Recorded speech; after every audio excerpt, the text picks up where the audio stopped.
Welcome back to our channel. So, pag-uusapan natin ngayon yung mga tinignan namin bahay. Tiningnan natin lahat. So, Salamat sa mga nanood, nag-comment, sa mga nag-suggest, sa kung ano yung mga nakita namin bahay. maraming salamat po at pinapanood niyo yung aming vlog. Samahan niyo po kami sa mga susunod pa po. So, pag-uusapan po natin ngayon yung mga bahay na tiningnan namin. So, bali ano po siya? Ilan ba yun? 9. 9 na bahay. So, 9 siya na bahay. So, sa loob ng 9 na bahay na yon, nakapili na rin po kami ng isa doon. So, nangyari po, minadali na po namin, no? Oo, may nadali na kami. Minadali na namin kasi nung time na yon, naka-off ako ng 1 linggo. And then, after yung last kasi, yung last na bahay na tinignan namin, siguro 2 days na lang papasok na ako ng trabaho, no? Kaya sabi namin is pipili na kami. Talagang kahit anong mangyari, kailangan na namin pumili kasi nga papasok na ako. Yung pinaka main reason is dahil yung mga bata. So mahirap pong maghanap ng bahay kapag winter time, snow at ang talagang malamig. Siguro nagma-minus ba nun? Nag-minus yun, mga minus 10, may Oo. 20, gano'n. Yun, nahihirapan kayo maghanap ng bahay noon kasi nga yung bata lagi namin ginajaketan, talagang doble-doble yung jacket niya. Tapos yung dalawa umuubo, tapos yung bunso pa naubos siya tapos nasuka. Sumusuka siya. Kasi nga naubo. So hindi pa niya alam ba kasi 'di ba bata pa. So anong nangyari? Pumili na kami doon sa Siam na yon. So hulaan niyo guys kung anong pinili niya. Comment down below kung anong pinili namin. So samahan niyo kami. So ito pala yung list nung mga presyo ng bahay na yon, tapos kung anong itsura nun, tapos kung bakit nagustuhan namin, Oo, papakita namin sa inyo yung mga itsura tsaka yung price. Baka nakalimutan nyo na kasi 9 na bahay yun eh. Oo. So yung unang bahay niya is yung 289. 289 siya, yung first bahay na pinakita namin sa vlog. So siya, duplex. Yung duplex siya. And then may second floor. Malaki yung malaki yung space niya din, malaki yung tawag dito. Yung living room. Ang problema lang nun, yung basement, no? Oh, gagawin pa yung basement, unfinished yung basement niya. Tapos ayun nga, duplex siya, saka hindi siya single house. Kasi nga yun ang gusto ko talaga na bahay is single house, bungalow, merong space para sa mga bata sa likod, backyard, and then merong garahe. And then, malapit sa mga hospital and then sa school. Yun ang gusto ko talaga. So, yung una, malapit siya sa mga ganun din. Ang problema lang, duplex siya. And then, may second floor. Yun ang problema. So, nag-usap kami. Sabi niya, gusto niya yun eh. Gusto niya yun kasi malaki yung kitchen. Yung kitchen yung gusto ko lang. Oo, malaki yung kitchen niya, diba? Kaya lang, yun nga, hindi siya sa gusto namin na talagang yun nga yung gusto namin ng bungalow, yung malapit sa mga school, single house, may palaruan ng bata and then may garahe. So hindi siya pasok doon. Pero pinag-iisipan namin parang kung 1 to 10 kasama siya sa pointing system. Pinakamataas 10. Siguro nasa nasa 6 siya Kasi sinasabi, nagde-demand lang kasi kami. Pero noon, nagsasabi kami na kahit anong bahay yung makuha namin. Basta makapasok lang kami sa housing, 'di ba? Kahit duplex or anong itsura, 'di ba? Minsan gusto natin kahit ano na lang na bahay. Oh. Pero syempre, kung kaya naman ng budget, basta ang budget na lang namin 350 below. So, hangga't kaya, pero tsaka isa pa yung gusto na rin namin matapos din yung paghahanap namin dahil nga yun nga sinabi din niya na yung weather tapos yung mga bata, ang hirap maghanap ng talaga pag may bata. Mahirap talaga maghanap pag winter time. So, yun ang pinakamahirap. Tapos, nagmamadali na rin nga kami. Kaya, yun, pumili na rin din kami. So, yun nga, yun ang una naming tiningnan na bahay. Tapos, yung pangalawa, single house na siya, yung greenhouse siya. Ang problema lang doon, parang mahal niya, no? Parang sa presyo ng bahay niya, parang ang mahal na ng presyo ng bahay na yun. Para sa itsura ng bahay na yun, no? Oo. Single house nga siya, pero parang sa itsura ng bahay, parang hindi siya worth it kasi 364 siya eh. Parang 365,000 na. Kung mag-aano ka ng discount to, mga 10,000 mga 10,000. Sabihin mo mga 350,000 siya. Parang malaki pa rin masyado. Oh. So, maganda rin naman siya, okay din naman siya, may garahe, merong palaruan ng bata din, tapos ano siya, tawag dito? Ayun yung may fireplace na pang. Na may... Oo, yun lang, may fireplace na pangit. Yung nakikita nyo. Pwede mo naman tanggalin yun, di ba? Nakikita nyo sa vlog namin, pangalawang vlog yata yun eh. Oh, Pwede naman tanggalin, kaya lang, syempre, gastos din naman. Pero, okay din naman sana siya, ano. Kaya lang, malayo siya sa school, walang school na malapit dun eh. Tinignan Tsaka may amoy siya. Walang problema yung amoy. Walang problema yung amoy. Ang ano lang doon is kasi matatanggal mo yung amoy ng bahay eh. Papaano mo lang yun? Tawag sa gano'n? Ipapa-cleaning mo ba para matanggal lang yung amoy? Walang problema doon. Ang problema nga lang, yung hindi malayo doon siya sa mga school. So wala kami nakitang school doon na malapit. So yun, siya, 364. Nasa market pa rin siya ngayon, Oo, sa market. Etong duplex ba? Yung first one, nasa ano pa yan? Wala na yata yan eh. Oo, yung first one na tinignan namin, wala na sa market pala, nakuha na siya. Hindi ko alam kung magkano ang benta niya. Pero wala na siya sa market. Tapos yung pangatlo, din siya, single house yung sa Penworth. Marami nag-comment din doon, na gusto nila yun. Oo, gusto nila. Oo, maraming salamat sa mga nag-comment. Siya, 360 siya. So, yun? May amoy din yun. May amoy din. Wala nga problema yung amoy, wala problema yun. Mapapalinis natin yun. Maganda rin yun eh. Maganda rin siya, maganda yung basement. Ay, pangit pala yung basement niya. Tapos, malinis yung niya, yung first floor niya. Ang problema lang doon, problema diba lalo doon? Mahal, 360. Open concept siya, open concept, diba? Oo, 360 siya. Ang problema lang, umabot siya ng ng 395,000. Oo. So, naging 395,000 yung bahay na yun. Wala pang 1 month. Wala pang 1 month nagtitingin kami ng bahay. Naging 395,000 siya. So, lumaki lalo. Maganda yung niya, maganda yung place niya, maganda yung bahay na yun. Kaya lang, hindi siya pasok sa budget namin kasi nga 350 lang kami, di ba? So, tiningnan lang din namin, pero yun nga. Sayang, maganda sana. Kaya lang, naging 390 siya. So, hindi namin afford na yun. Na-sold siya ng 360 siya na listed, pero na-sold siya ng, sabi ng realtor namin, na-sold siya ng 395. Oo, yun ang... So, ibig sabihin, pinag-agawan talaga siya, no? Oo, tumataas na yung value ng bahay. So, hindi namin na gusto nakuha na din yun.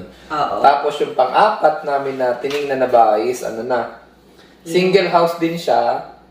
Sa may yun, bandang northeast. 355, no? Oo, 355 siya. So, mataas siya ng 5,000 sa budget namin. By level, pagpasok hagdan agad eh. Oo, yun ang problema naman doon. By level siya. So, ang gusto nga namin, single, bungalow. Tsaka renovated siya eh. Napapansin namin lahat ng duplex talaga, renovated. Kasi parang yun yung parang pang-uto sa mga taong naghahanap ng bahay. Pamuto Parang talaga. gano'n, kasi kapag single house, kasi mas malaki kasi yung value ng single house kaysa sa duplex. So, ang ginagawa ng duplex, pinapaganda na lang nila yung bahay. Oo, napapansin nga namin yun. Pag duplex nga, inaayos nila inaayos bago talagang, nila ibenta. Para pag makita ng buyer, maakit ka. Maganda na pala, hindi na wala nang gagawin. Oo. So, marami kong nakitang comment na gano'n sa isang bahay na gano'n na gusto nyo. Marami, anong bahay ba yun? Mamaya pag-usapan natin. Tapos itong single house na to, yung basement niya, isang kwarto lang Oo. Hindi siya pwedeng paupahan. Kasi yung papalang isa-isa tinitingnan pala namin, iniisip namin na hanggat maaari, yung makuha namin na bahay, yung pwede namin mapaupahan yung basement. Kasi malaking tulong kasi yun guys sa tulad namin, sa nag-uumpisa pa lang, malaking tulong sa amin yun para makamenos kami sa sa monthly na mortgage. Mm-hmm. Kasi malaki yung mortgage eh. Kagaya dito sa bahay na to, sa apartment namin, yung monthly niya dito is 850 ang bayad namin. Di nakakatulong kami dun sa may-ari. Nababawasan, halimbawa 1.5 yung monthly niya sa mortgage, di minus 800, di magkano na lang yung niya, di ba? So malaking tulong yun guys. So yun pang isa sa tiningnan pala namin. So etong pang-apat na to na bahay na to, hindi siya pwedeng pwedeng paupahan. Saka 355 above yung budget namin. So wala din siya. Tapos yung panglima, single din siya by level. Ito yung saan babanda to? By level 354,900. Sa number 142 Martindale. Oo, doon din to. Din siya. Ang problema nito, yung single house na yan, wala na siyang backyard.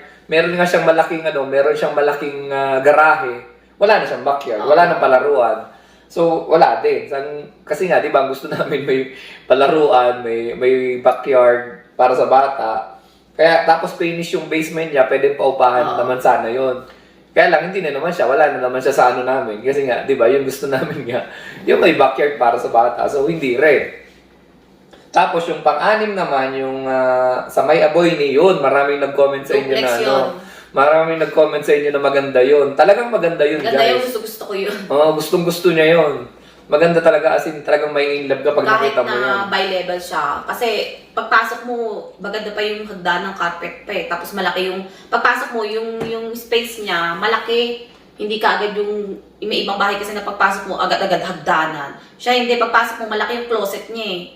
Tapos yung hagdan, medyo dun pa sa ano, mga ilang walk pa bago pa umano. Tapos merong side door para sa uupa sa Uupa. basement. Kasi ready for ano yun eh, ready for occupants Kasi na wala yun eh. nang gagawin. Wala nang gagawin, kasi wala nang gagawin. Tapos ang presyo niya is 329,900. So, 330,000. Yun ang presyo niya. So, ang ano ganda nangyari nun, doon? gusto ko talaga nun. Gustong-gusto niya yun. As in, talagang gustong-gusto niya. Kasi malinis na siya, wala ka nang gagawin eh. Kung napanood nyo naman yung boses ko, halata na gusto ko. So, marami nga din nag-comment nun, di ba? Na gusto nila yon. So, maraming salamat sa mga nag-comment po. At sa mga nanonood po. Maraming salamat. So, yun ang presyo nun. Naging 330 siya. So, ewan ko, ano sa tingin nyo? Yung ba binili namin? So, comment down below po. Tapos, yung pang-anim, pang-apat naman, pang-pito pala. Saan pang-pito? Pang-pito, yung... Yung pang-pito, yung may Pensacola. Gusto ko yun. Gusto ko siya. Kaya lang, maraming gagawin doon. Magkano yun? 340. 340. So, gusto ko yung bahay na yon, single house siya, malaki yung backyard niya, may garage siya, tapos may basement siya na pwedeng paupahan.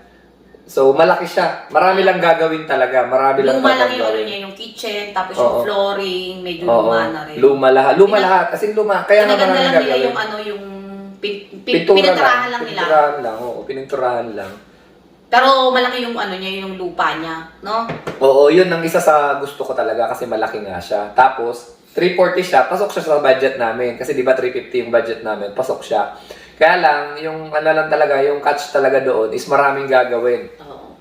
Kaya lang, syempre, pera na naman yun pag gagawin yun. Pero sabi ko nga, kahit pa naman na gawin namin yun, kung gagawin namin yun, magkakaroon ng yung bahay din, O di ba? kahit na gumastos kami, Halimbawa, gumastos kami ng 10,000, 20,000 or 30,000 sa bahay na yun, yung ginastos namin doon, dadagdag ngayon siya doon sa value ng bahay ngayon. Halimbawa, 340 siya ngayon. Kung gumastos kami ng 20,000 doon, magiging 350 na siya, di ba? So, magkakaroon ng value yung bahay namin, magiging 350 na rin yun. So, ganun po dito yung kalakaran sa Canada. So, hindi porket naggastos ka sa bahay mo, ibig sabihin nun, hindi mo na makukuha yung ginastos mo sa bahay mo na yon.